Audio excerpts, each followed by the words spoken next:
শুরুতে জানিয়ে দেব গণমাধ্যমের প্রতি যেই আহ্বান জানালেন তারেক রহমান। জানিয়ে দেব আগামীকাল ২১শে আগস্ট যুবদলের বিক্ষোভ কর্মসূচির ঘোষণা। এছাড়া রয়েছে সাবেক শিক্ষামন্ত্রী নওফেল ও তার পরিবারের ব্যাংক হিসাব জব্দ। জানিয়ে দেব এবার বেগম খালেদা জিয়াকে নিয়ে আসছে সিনেমা। সর্বশেষ জানিয়ে দেব ভারতে শেখ হাসিনার মেয়াদ মাত্র ৪৫ দিন, বিলেত যাওয়ার রাস্তা এখনো খোলেনি। গণমাধ্যমের প্রতি আহ্বান জানালেন তারেক রহমান। দেশের প্রিন্ট এবং ইলেকট্রনিক মিডিয়ার সংশ্লিষ্টদের দৃষ্টি আকর্ষণ করেছেন বিএনপির ভারপ্রাপ্ত চেয়ারম্যান তারেক রহমান।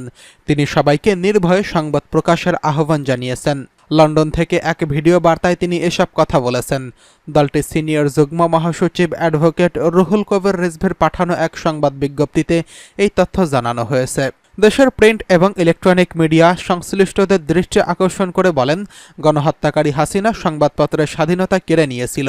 সংবাদপত্রের স্বাধীনতা হরণকারী হাসিনা পালিয়েছে। জনগণের প্রত্যাশা আপনারা আপনাদের যার যার সংবাদপত্রে নির্ভয়ে প্রতিটি শব্দ লিখবেন হাসিনা পালিয়েছে, হাসিনা পালিয়েছে। শব্দটির পরিবর্তে কোনো গণমাধ্যম যদি ভিন্ন শব্দ প্রয়োগ অপকৌশল নেন, সেটি জনগণের কাছে আপনাদের বিবেকের স্বাধীনতাকেই প্রশ্নবিদ্ধ করবে। তারেক রহমান আরও বলেন, আপনাদের প্রতি আহ্বান, গত ১৫ বছরে যারা খুন, গুম, অপহরণের শিকার হয়েছেন, ছাত্র জনতার বিপ্লবে হাজারো মানুষ যারা শহীদ হয়েছেন, যারা আহত হয়েছেন, তাদের এবং তাদের পরিবারের দুঃখ দুর্দশা নিয়ে বিশেষ অনুষ্ঠান প্রচার করুন। সাগররণী হত্যা মামলার তদন্ত এক যুগেও কেন শেষ হল না সেই প্রশ্ন তুলুন। জনগণ আপনাদের কাছ থেকে আয়নাঘর নিয়ে অনুসন্ধানী রিপোর্ট দেখতে চাই। হাসিনা দেশকে লুটেরার রাজ্যে পরিণত করেছিল। জনগণ দুর্নীতির সেই চিত্র প্রতিদিন সংবাদপত্রে দেখতে চাই। গণহত্যাকারী হাসিনা প্রতিবার কিভাবে জনগণের ভোট ডাকাতি করেছিল, গণমাধ্যমে প্রতিদিন সেই চিত্র তুলে ধরে বিশেষ অনুষ্ঠান প্রচার করার আহ্বান জানাই।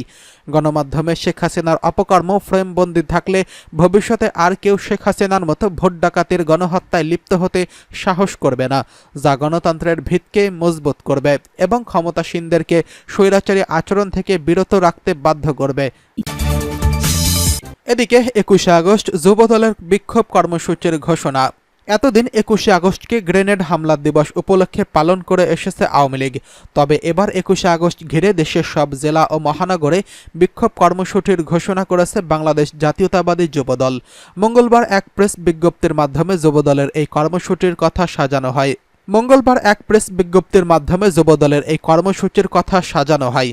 বিজ্ঞপ্তিতে বলা হয়েছে, গত ১৫ বছরে হাজার হাজার নেতাকর্মীকে খুন, গুম, জখম এবং ২৮ অক্টোবর লগি বৈঠার তাণ্ডব, রাতের অন্ধকারে শাপলা চত্বরে শত শত আলেম মাদ্রাসা ছাত্রকে পৈশাচিক কায়দায় হত্যা, নিরাপদ সড়ক ও সর্বশেষ ছাত্র জনতার গণ অভ্যুত্থানে হাজারের অধিক শিশু যুবক হত্যা এবং জখমের পাশাপাশি সরাসরি নির্দেশদাতা খুনি হাসিনা এবং তার দানবীয় বাহিনীর বিচারের দাবিতে আগামীকাল ২১শে আগস্ট ২০২৪ বুধবার যুবদলের সব জেলা মহানগরে বিক্ষোভ কর্মসূচি পালন করা হবে। বাংলাদেশ জাতীয়তাবাদী যুবদল কেন্দ্রীয় নির্বাহী কমিটির সভাপতি আব্দুল মোনায়েম মুন্না এবং সাধারণ সম্পাদক মোহাম্মদ নুরুল ইসলাম ইতিমধ্যে কর্মসূচি সফলভাবে পালন করার নির্দেশনা দিয়েছেন। এর আগে ১৫ই আগস্ট শেখ মুজিবুর রহমানের শাহাদাত বার্ষিকীতেও বিক্ষোভ কর্মসূচির ঘোষণা দিয়েছিল জাতীয়তাবাদী দল। এদিকে সাবেক শিক্ষামন্ত্রী নওফেল ও তার পরিবারের ব্যাংক হিসাব জব্দ। গণ অভ্যুত্থানের মাধ্যমে ক্ষমতার পালাবদলের পর একে একে জব্দ করা হচ্ছে আওয়ামী লীগের সরকারের প্রভাবশালী নেতা ও এমপি মন্ত্রীদের ব্যাংক অ্যাকাউন্ট। এবার এই তালিকায় যুক্ত হলেন সাবেক শিক্ষামন্ত্রী মহিবুল হোসেন চৌধুরী নওফেলের নাম। মঙ্গলবার নওফেল ও তার পরিবার সদস্যদের নামে থাকা ব্যাংক হিসাব জব্দের নির্দেশ দিয়েছে কেন্দ্রীয় ব্যাংকের আর্থিক গোয়েন্দা বিভাগের বাংলাদেশ ফাইন্যান্সিয়াল ইন্টেলিজেন্স ইউনিট।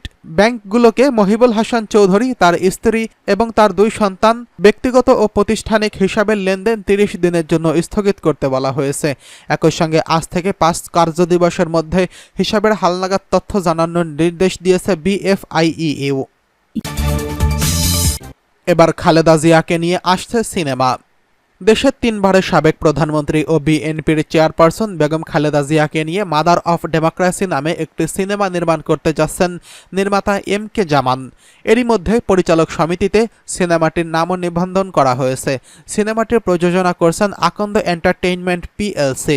এ বিষয়ে পরিচালক জামান জানান, চলচ্চিত্র নির্মাণের জন্য জিয়া পরিবারের অনুমতি নিয়েছেন তিনি। পাণ্ডুলিপির কাজ সম্পন্ন হয়েছে, এখন চলছে প্রি প্রোডাকশনের কাজ। সেপ্টেম্বরের শেষে শুটিং শুরু হবে। এই নির্মাতারা আরও বলেন, অনেক দিন ধরেই আমরা চলচ্চিত্রটি নিয়ে কাজ করছিলাম, নানা তথ্য সংগ্রহ করেছি, বেগম খালেদা জিয়া জীবন বৃত্তান্ত বিস্তারিত জেনেছি। বাংলাদেশের সঠিক গণতন্ত্র বুঝতে এবং জানতে এবং চলচ্চিত্রটি মানুষকে দেখতে হবে। কারা কারা অভিনয় করবেন সে বিষয়ে এখনই খোলাসা করতে চাননি এই পরিচালক। তিনি কিছুদিন অপেক্ষা করতে হবে বলে জানিয়ে বলেন, নিশ্চয়ই কাস্টিংয়ের চমক থাকবে। এত বড় একটা চলচ্চিত্র তো যাকে তাকে নিয়ে করব না, তবে শুটিংয়ে ছবির আগেই কাস্টিং জানানো হবে। এদিকে ভারতে হাসিনার মেয়াদ মাত্র ৪৫ দিন, বিলেত যাওয়ার রাস্তা এখনও খোলেনি। শেখ হাসিনা ঠিক কোন ইমিগ্রেশন স্ট্যাটাসে ভারতে আছেন সে ব্যাপারে এখন পর্যন্ত ভারত সরকার সম্পূর্ণ নীরব রয়েছে। অর্থাৎ তিনি কোনো বিশেষ ভিসায় ভারতে অবস্থান করছেন নাকি তাকে রাজনৈতিক আশ্রয় দেওয়া হয়েছে, এ ব্যাপারে আনুষ্ঠানিকভাবে ভারত সরকার কিছুই জানায়নি। সেই কারণেই প্রশ্ন উঠেছে, ভারত এই মুহূর্তে হাসিনার অবস্থানের ইমিগ্রেশন বৈধতাটা ঠিক কি এবং সেই স্ট্যাটাস কতদিন বৈধ থাকতে পারে। গত ১৬ আগস্ট বিকেলে দিল্লিতে পররাষ্ট্র মন্ত্রণালয়ের নিয়মিত ব্রিফিংয়ে মুখপাত্র রণধীর জয়সওয়ালকে প্রশ্ন করা হয়, প্রায় ২ সপ্তাহ হলো বাংলাদেশের প্রধানমন্ত্রী শেখ হাসিনা দিল্লিতে অবতরণ করছেন। আপনি কি আমাদের বলতে পারেন তিনি কি নিয়মিত ভিসায় এই দেশে আছেন নাকি রাজনৈতিক আশ্রয়ে আবেদন করেছেন, নাকি তাকে কোনো ধরনের গৃহবন্দী বা অভ্যন্তরীণ অবস্থায় রাখা হয়েছে? রণধীর জয়সওয়াল বলেন, আমরা গত সপ্তাহেও এই বিষয়টি ব্যাখ্যা করেছিলাম। সাবেক প্রধানমন্ত্রী ভারতে আসার বিষয়টি অনুমোদন করা হয়েছিল খুব স্বল্প সময়ের নোটিশে। এই পরিস্থিতিতে এখন ক্রমাগত পাল্টাচ্ছে। এই মুহূর্তে তার অন্তর শেখ হাসিনার পরিকল্পনা নিয়ে আমাদের নতুন করে কিছু জানানোর নেই। খোঁজ নিয়ে জানা যায়, যদি প্রধানমন্ত্রী শেখ হাসিনা ডিপ্লোম্যাটিক পাসপোর্ট বাতিল না হয় তবে সেই পাসপোর্টের সুবাদে তিনি অন্তত ১.৫ মাস কোনো ভিসা ছাড়াই ভারতে অবস্থান করতে পারবেন। ফলে এই সময়সীমার মধ্যে অন্তত ভারত তার বর্তমান অবস্থান সম্পূর্ণ আইনসম্মত। ভারতের এই ক্ষেত্রে আলাদা করে কোনো ব্যবস্থা নেওয়ার প্রয়োজনও নেই।